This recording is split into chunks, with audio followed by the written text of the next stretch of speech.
this is fifth set of 10 questions which have been asked in SSC CGL March 2020.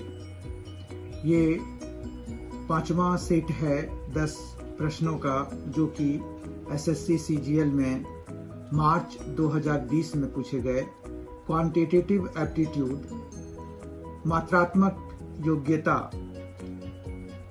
से संबंधित प्रश्नों का 10 प्रश्नों का समूह है।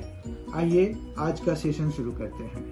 आज का पहला प्रश्न है, यदि 2 sin theta minus 8 cos square theta plus 5 is equal to 0 degree less than theta less than 90 degree है, यानी कि थीटा की वैल्यू 0 डिग्री और 90 डिग्री के बीच में है, तो tan 2 theta plus cosec 2 theta का मान क्या है। तो यहाँ पर हमें पहले अगर किसी तरह से थीटा का मान पता चल जाए तो हम आसानी से ये tan 2 theta plus cosec 2 theta का मान भी पता कर पाएंगे। तो उसके लिए पहले हमें यहाँ पर जो करना होगा वो ये है कि जो हमें दिया हुआ है, मतलब 2 sin theta minus 8 cos square theta plus 5 is equal to 0 दिया हुआ है। तो इसमें से हमें थीटा की वैल्यू अगर निकल पाएगी तो वो हमें निकालना पड़ेगा। तो ये cos स्क्वायर थीटा को हम 1 माइनस साइन स्क्वायर थीटा लिख सकते हैं और ये प्लस 5 इज इक्वल टू 0। ऐसा इसलिए करेंगे ताकि हमें ये साइन थीटा में सारे टर्म्स हो जाए। फिर once we get them in sine theta terms, तो फिर हम जो है इसको एक इक्वेशन की तरह ट्रीट कर पाएंगे। तो ये हमारे पास minus 8 plus 8 sine square theta plus 5 is equal to 0 हो जाएगा। फिर हमारे पास ये हो जाएगा 8 साइन स्क्वायर थीटा फिर प्लस 2 साइन थीटा और माइनस 3 इज इक्वल टू 0। ये माइनस 8 प्लस 5 सॉल्व होके माइनस 3 हो जाएगा। अब यहाँ पर क्या हो गया कि हमारे पास ये साइन थीटा की टर्म में हमारे पास एक क्वाड्रेटिक इक्वेशन की तरह हो गया। या फिर हम अगर साइन थीटा को y सपोज कर लें तो हम इसको 8y square plus 2y minus 3 is equal to 0 लिख सकते हैं। यहाँ पर हम ये लिख दें where y is equal to sine theta. ठीक है, तो ये हमारा एक क्वाड्रेटिक इक्वेशन बन गया। अब हम इसको स्प्लिटिंग द मिडिल टर्म से सॉल्व करेंगे अगर, तो हमारे पास 8y square plus 6y minus 4y minus 3 is equal to 0 हो जाएगा। ठीक है, तो यहाँ पर से अगर हम देखें पहले दो टर्म्स में से हमें 2y कॉमन आ रहा है, तो 2y कॉमन ले लेते हैं। तो हमारे पास यहाँ पर क्या आ जाएगा 4y प्लस 3 और दूसरे में से माइनस कॉमन ले लेंगे तो 4y प्लस 3 आ जाएगा इज इक्वल टू 0। ठीक है, अब हमारे पास यहाँ पर 2y माइनस 1 एक वैल्यू आ रही है, दूसरी वैल्यू आ रही है 4y प्लस 3। अब यहाँ पर इक्वल टू 0 कराएंगे तो हमारे पास y इज इक्वल टू एक तो 1/2 आ गया, दूसरा आ रहा है माइनस 3/4। अब यहाँ पर हमें जो थीटा की वैल्यू दी हुई थी ना, उसका ये यूज है कि हम माइनस वाली वैल्यू को हटा देंगे, क्योंकि हमें पता है कि साइन थीटा की वैल्यू या कोई भी ट्रिगोनोमेट्रिक रेशियो की वैल्यू 0 डिग्री से 90 डिग्री के बीच में क्या होता है, पॉजिटिव होता है। तो हम सिर्फ y इज इक्वल टू 1/2 ले लेंगे। अब y क्या था, साइन थीटा था, तो sine theta is equal to क्या हो जाएगा, साइन थीटा अगर हमारे पास 1/2 है तो थीटा इज इक्वल टू कितना हो गया, थीटा हमारे पास हो जाएगा 30 डिग्री। ठीक है बात, तो यहाँ से theta is equal to 30 degree हमारे पास आ गया। Once we got this 30 degree, तो हम tan 2 थीटा की वैल्यू जब लिखेंगे तो ये जो tan 2 थीटा की वैल्यू हमें लिखनी है तो वो tan 60 डिग्री की वैल्यू हम लिख लेंगे तो हमारा काम हो जाएगा। और इसी तरह से cosec 60 डिग्री भी हो जाएगा, क्योंकि यहाँ पर भी 2 थीटा है। समझ पा रहे हैं? तो tan 60 डिग्री अब कितना होता है, tan 60 डिग्री होता है हमारे पास √3 और cosec 60 डिग्री कितना होता है, तो इसकी वैल्यू हमारे पास कितनी हो जाती है, cosec 60 डिग्री 2/, 2/√3 2/√3 हो जाता है। तो ये हमें जो वैल्यू आ रही है वो है 3 + 2/√3। ठीक है, 3 + 2/√3 हो जाएगा, जो कि हमारे पास कितना आ जा रहा है 5/√3। समझ में आ रही बात? तो इस तरह से हमारे पास 5/√3, जिसको कि रैशनलाइज कराएंगे, अगर रैशनलाइज कराने के बाद ये 5√3/3 हो जाएगा, क्योंकि √3 × √3 नीचे 3 हो जाएगा। समझ पा रहे हैं? तो ये 5√3/3 हो गया, जो कि हमारा ऑप्शन 1 सही हो गया। आज का सेकेंड क्वेश्चन है, जो कि बहुत ही आसान है, अलजेब्रिक आइडेंटिटीज पर बेस्ड है। इसको करने के लिए आप देखिए यहाँ पर जो आपको दिया हुआ है वो क्या है।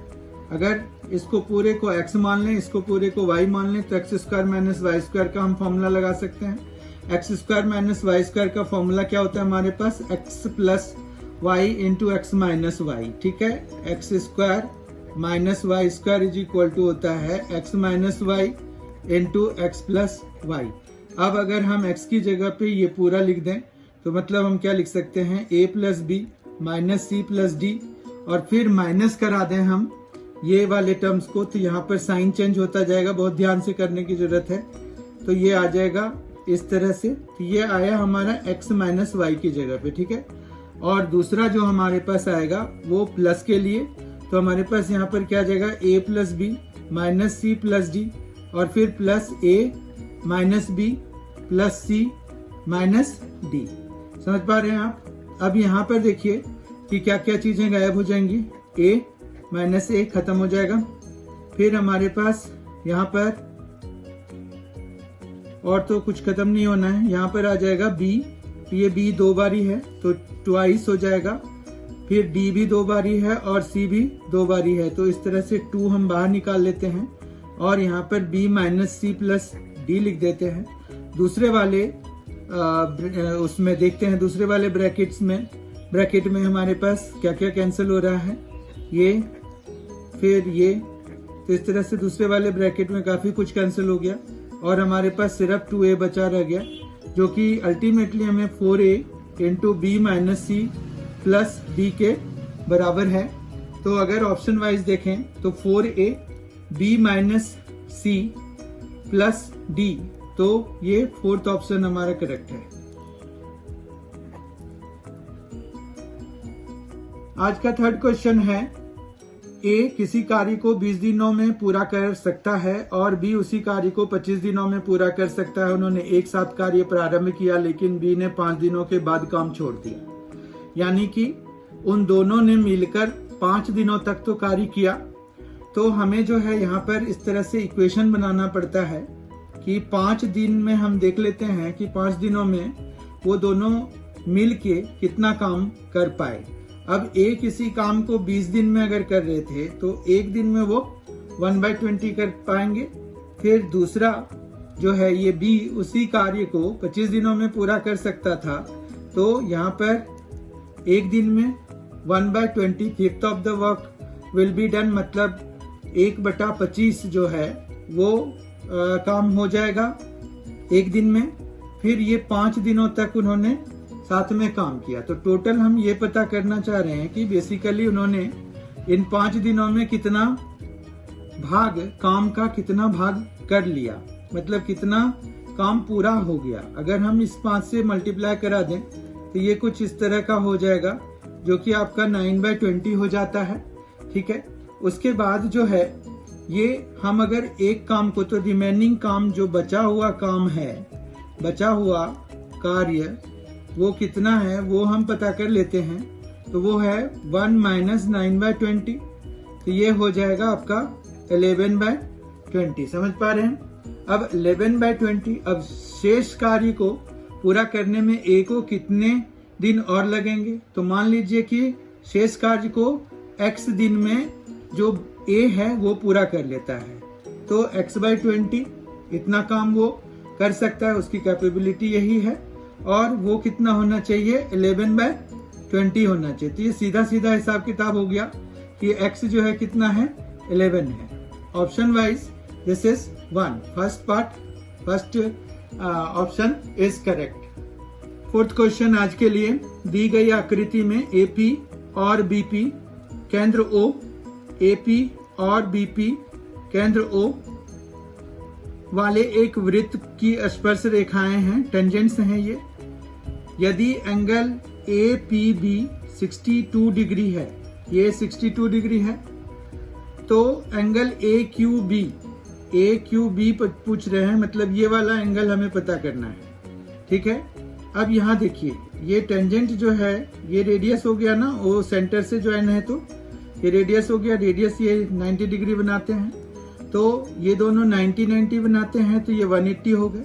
फिर यहाँ पर इन दोनों का सम भी 180 होता है, क्योंकि अगर क्वाड्रिलेटरल के एसपी का भी लें या फिर हमें टेंजेंट वाला जो होता है सर्कल के टेंजेंट्स के बारे में, कि ये जो दो रेडियाई जो हैं सेंटर पे जितना एंगल सबटेंड कर रहे हैं, और ये जो दो टेंजेंट्स जहाँ पर से इनिशिएट हो रहे हैं, जहाँ से ये निकल रहे हैं, ये दोनों सप्लीमेंट्री होते हैं। तो ये एंगल और ये एंगल सप्लीमेंट्री है, मतलब हमारे पास क्या हो जाएगा, एंगल AOB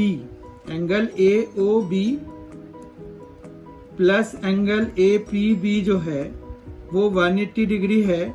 इस हिसाब से एंगल AOB हमारे पास वो कितना आ जाएगा, 180 डिग्री माइनस APB जो कि हमारे पास 62 डिग्री है। तो ये दोनों सॉल्व होके हमें कितना दे जा रहे हैं, ये हो जाएगा हमारे पास 118 डिग्री।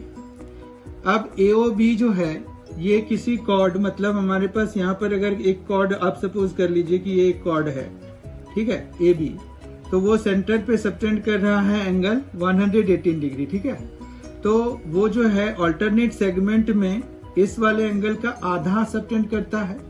तो इस तरह से यहाँ पर हम ये भी कर सकते हैं कि सिंस एंगल AQB जो है वो हाफ ऑफ एंगल AOB है, तो वो हो जाएगा 1/2 इंटू 118 डिग्री।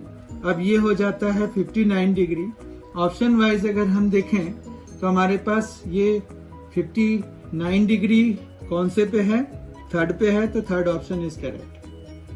फिफ्थ क्वेश्चन है, दी गई तालिका 6 वर्षों में 4 उत्पादों A, B, C और D की बिक्री से किसी कंपनी का राजस्व करोड़ों रुपयों में दिखाती है। तालिका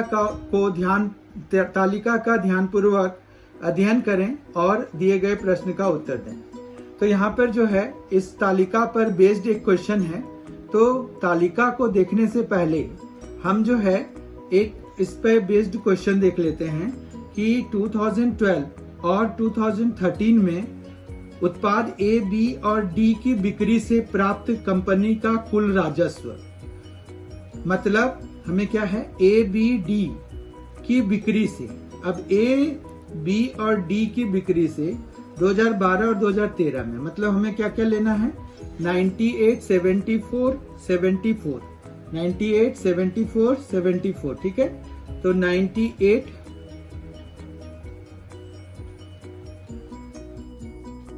यहाँ पर पहले हम 2012 और 2013 में उत्पाद A, B और D की बिक्री से प्राप्त कंपनी का कुल राजस्व निकाल लेते हैं, जो कि हमारे पास कितना है, 98 plus 74 plus 74 plus 94 plus 96 plus 102 है, जो कि सम होके 538 दे जाएगा। फिर इन्होंने कहा कि B की बिक्री से 2013 और 2016 के बीच बिक्री से प्राप्त कुल राजस्व, तो वो निकाल लेते हैं। तो वो हमारे पास है 96, 2013 के लिए, 2014 के लिए 92 है, 2015 के लिए 84 है, 2016 के लिए 98 है। जब हम इनको सॉल्व करते हैं तो ये 370 आ जाता है।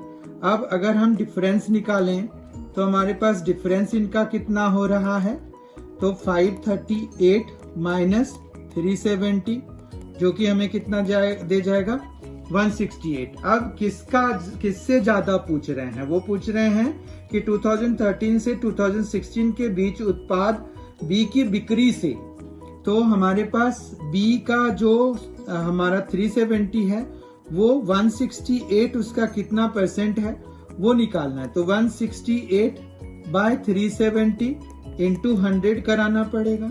अब अगर हम देखें तो ये कितना हो रहा है 1680 बाय 37। अब 37 से हम 1680 को डिवाइड करा देंगे तो हमारा पहले ये कैंसिल होगा 4 टाइम्स में, 4 टाइम्स में कराने से ये आ जा रहा है 148, तो ये आ गया 20, फिर ये आ गया तो यहाँ पर 200 हो गया। अब 200 को कैंसिल कराएंगे 5 टाइम्स में, तो ये 5 टाइम्स में 185 हो जाएगा। फिर यहाँ पर 15 आ गया, फिर यहाँ पर डेसिमल लगाएंगे, ये 50 हो गया, ये 148 है ना, तो ये 4 टाइम्स में गया था तो ये 4 आ जाएगा 148। तो इस तरह से हमारे पास अप्रोक्सीमेटली, क्योंकि 1 दशमलव स्थान तक ही हमें निकालना है, तो हमारा जो गिवन ऑप्शन है उसमें से हम देख लेते हैं कि कौन सा सही है। तो हमारे पास यहाँ पर 45.4 जो है सेकेंड ऑप्शन करेक्ट है। 6th question for today is, एक नाव द्वारा बहाव की दिशा में 13 किलोमीटर की यात्रा में लिया गया समय इसके द्वारा बहाव के विपरीत 7 किलोमीटर की यात्रा के में लिए गए समय के बराबर है। मतलब दोनों समय बराबर हैं। और यदि धारा की चाल 3 किलोमीटर पर आर है तो स्थिर पानी में 44.8 किलोमीटर की दूरी तय करने में कितना समय घंटों में लगेगा। अब हम जो स्थिर पानी में जो नाव की गति हम मान लेते हैं x किलोमीटर पर आर है, तो अगर हमने ये स्थिर मतलब जो शांत जल है उसमें हमने स्थिर पानी में नाव की गति x किलोमीटर पर आर ले लिया, तो हमारे पास जो बहाव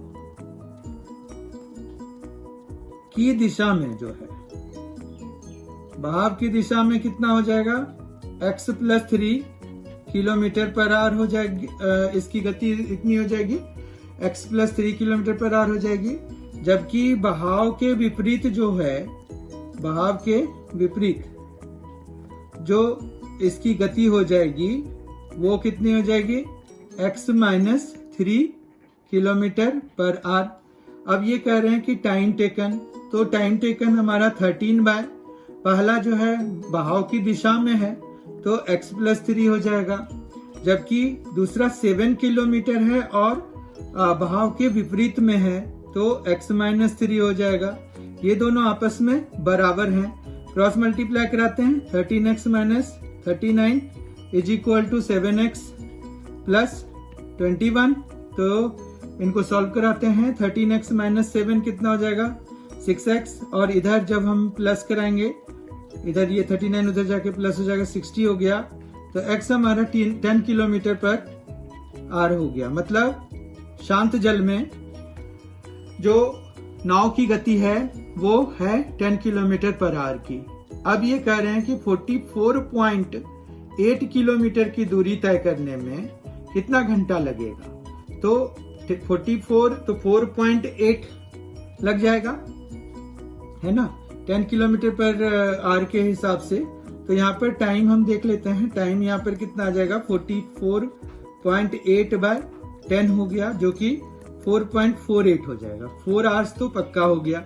अब ये 48 को जो है ये अगर हमें मिनट में चेंज करना है तो 4 और यहाँ पर कितना हो जाएगा 48 बाय 60 हो जाएगा, जिसको कि हम कैंसिल करा सकते हैं। ये हमारे पास 48 बाय 100 है बेसिकली, तो ये कितना हो जाएगा 48 बाय 100 है, तो ये आ जाएगा हमारे पास 12 बाय 25, तो 4 एंड 12 बाय 25 हो जाएगा। ये डेसिमल हटा दिया तो उसके लिए 100 आ जाएगा, क्योंकि 2 डेसिमल प्लेसेस है। तो ये आपको समझ में आ गया होगा कि 4 एंड 12 बाय 25 आवर्स में ये घंटों में निकालना था। तो उस तरह से ऑप्शन वाइज हमारा थर्ड ऑप्शन यहाँ पर करेक्ट है। ठीक है। 7th question for today is this one, 5 and half divided by 3 and 2 by 3 of 1 by 4 plus bracket 5 1 by 9 minus 7 and 7 by 8 divided by 9 and 9 by 20 into 9 by 11 whole upon 5 divided by 5 of 1 by 10 minus 10 into 10 divided by 20। तो basically ये BODMAS rule पर based question है।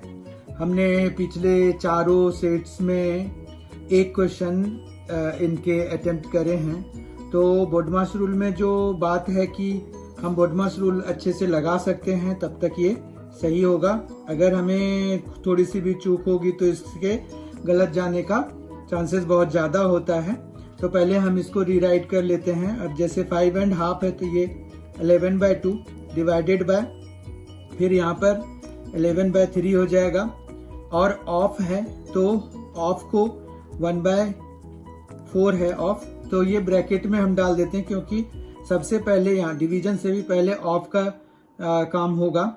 फिर यहाँ पर bracket है, bracket का काम सबसे पहले होता है बॉडमास में। तो ये 46/9 है माइनस यहाँ पर है 63/8, फिर डिवाइडेड बाय यहाँ पर है 189/20 और इनटू में है 9/11 और होल अपॉन है हमारे पास 5 और डिवाइडेड बाय 5 ऑफ है तो यहाँ पर फिर 5 ऑफ 1/10 कर देते हैं और माइनस 10 इंटू यहाँ पर 10/20 कर देते हैं।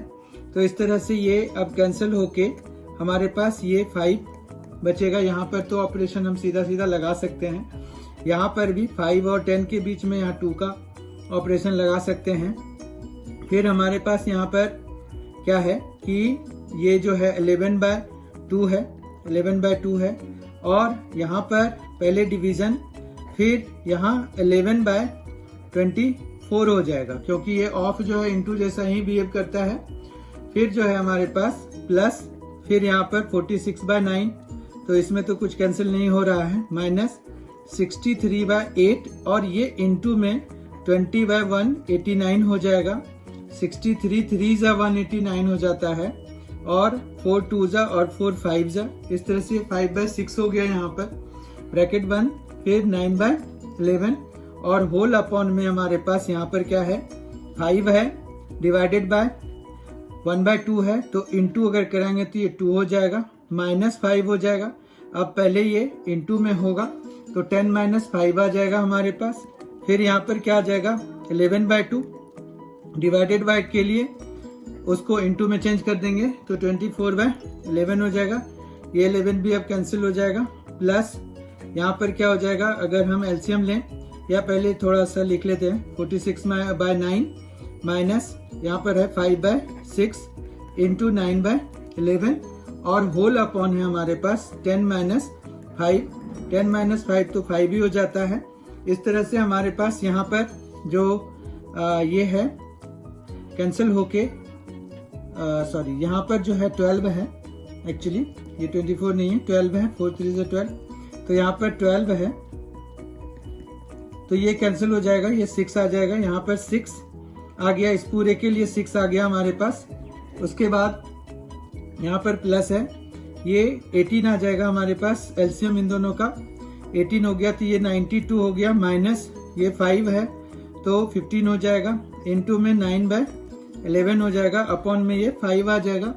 इस तरह से हमारे पास यहाँ पर ये देखिए कितना हो गया 6 प्लस ये 77/18 इंटू 9/11, 11 7 हो जाएगा, ये 2 हो जाएगा और अपॉन में 5 हो जाएगा। इस तरह से हमारे पास यहाँ पर कितना आ गया 6 आ गया प्लस 7/2 आ गया और अपॉन में कितना आ गया 5 आ गया तो यह आ गया 19/2 अपॉन 5 जो कि है 19/10, जिसको कि हम 1 and 9/10 लिख सकते हैं। अब ऑप्शन पे अगर हम आए तो 1 and 9/10 हमारा पहला वाला ऑप्शन है। इस तरह से हमारा फर्स्ट ऑप्शन इस वाले क्वेश्चन के लिए करें। आज का 8th क्वेश्चन है, किसी वस्तु का अंकित मूल्य 740 है, लगातार 15% और x% छूट के बाद या 566.10 में बेच दी जाती है, x का मान क्या है। तो हमारे पास ये फाइनल सेलिंग प्राइस हमें दिया हुआ है, तो इसके लिए हम कैसे चलेंगे यहाँ पर तो हमारे पास ये है कि 740 तो इसका कॉस्ट था। पहली बारी जो है 15% का डिस्काउंट दिया तो उसका जो सेलिंग प्राइस रहा ये रह जाएगा। फिर दूसरी बारी में हमें पता नहीं है तो 1 - x/100 ही यूज करना पड़ेगा। और ये हमें टोटल मिलाकर के कितना दिया हुआ है 566.10 के बराबर दिया हुआ है। ठीक है बात। अब जो है हम 1 - x/100 को इधर रख के बाकियों को उधर ले जाएंगे। पहले थोड़ा कैंसिलेशन करा देते हैं। तो ये 5 2 जा और 5 17 जा, और फिर हमारे पास यहाँ पर 2 से इसको कैंसिल कराएंगे, 2 3 जा 37 हो गया। तो ये आ गया 566.10 डिवाइडेड बाय 37 इंटू 17। ठीक है। उसके बाद जो है ये आ गया 566.10 डिवाइडेड बाय 37 इंटू 17 जो है वो होता है 629 हो जाता है।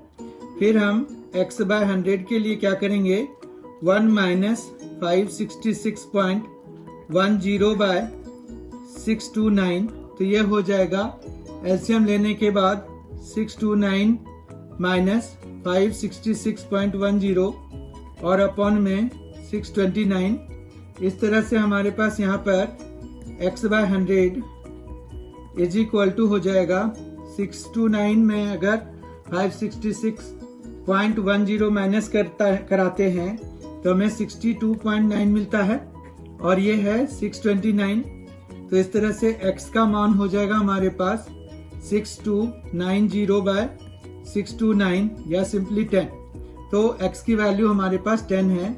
इस तरह से हमारा फर्स्ट ऑप्शन करेक्ट है। ठीक है।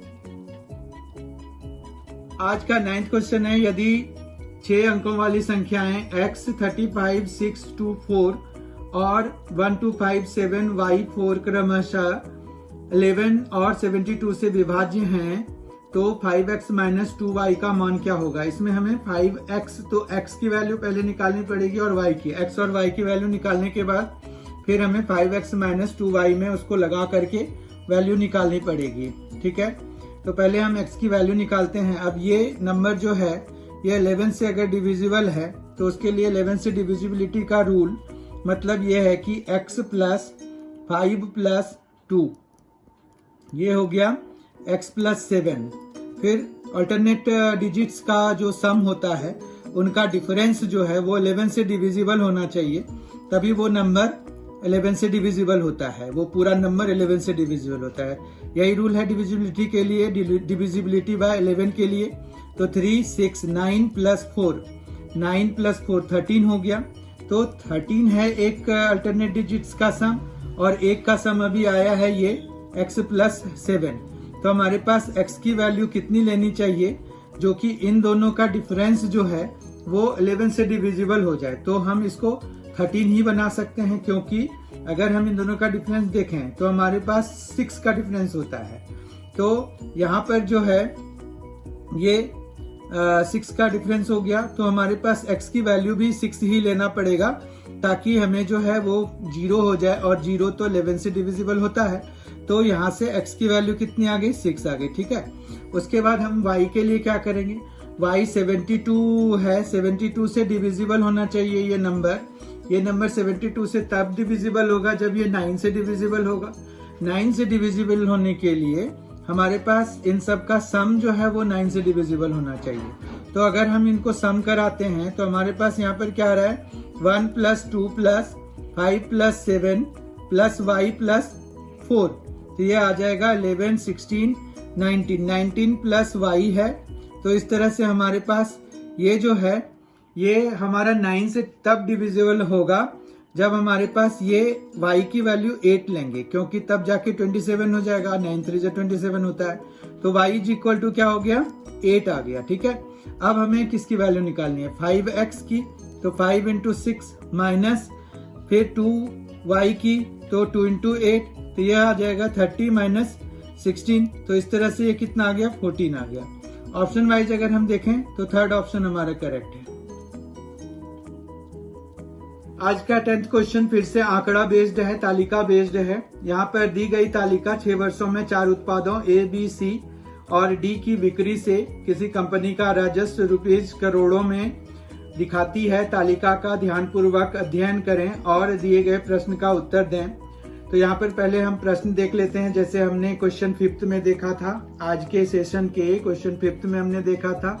ये तालिका भी वही सेम ही है हमारे पास, तो तालिका हम बाद में देख लेंगे, पर पहले हम क्वेश्चन देख लेते हैं। यहाँ पर क्वेश्चन ये है कि 2014 में कंपनी के उन 4 उत्पादों की बिक्री से प्राप्त कुल राजस्व का उत्पाद सी की 2014 से 2017 तक की बिक्री से प्राप्त कुल राजस्व से क्या अनुपात है। यहाँ पर रेशियो निकालना है हमें।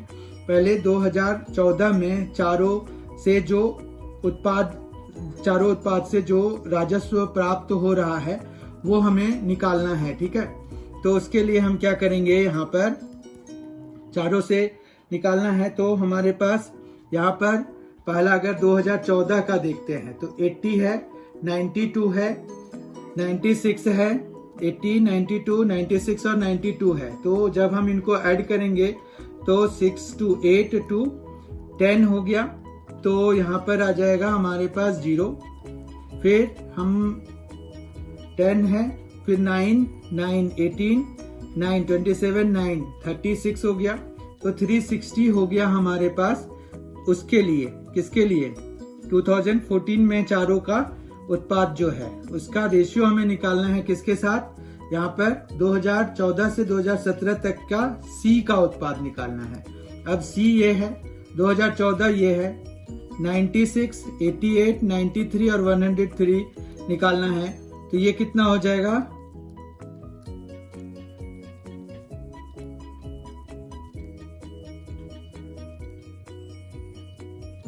$380 हो गया। अब दोनों का रेशियो अगर देखें तो हमारे पास 18:19 का रेशियो है। इस तरह से ऑप्शन 4 हमारा करेक्ट हो गया। ये आज के लिए ये 10th क्वेश्चन था, लास्ट क्वेश्चन था। इस तरह से हमने 5 सेट्स पूरा कर लिया आज, 5 सेट्स ऑफ 10 क्वेश्चंस ईच, जो कि हमारा CGL SSC CGL 2020 मार्च में पूछे गए क्वेश्चंस थे। और ये अभी सीरीज चलेगा, अभी हमारे पास बहुत सारे क्वेश्चंस हैं, उनको डिस्कस करना है। तो इस तरह से और भी सेट्स अभी आते रहेंगे। तो आप अगर आपको ये सेशन पसंद आया है तो आप प्लीज वीडियो को लाइक करें, अपने दोस्तों के साथ इसे शेयर करें और M&C एजुकेशन को सब्सक्राइब करें। Thank you very much. In the next set please be there. ये फिर से हमारे पास 6th सेट जो आएगा वो फिर से 10 क्वेश्चंस का, वही मार्च 2020 में जो एग्जाम हुआ था SSC CGL का, उसके 10 क्वांटिटेटिव एप्टीट्यूड के 10 क्वेश्चन का सेट होगा जो कि हम डिस्कस करेंगे। Thank you very much.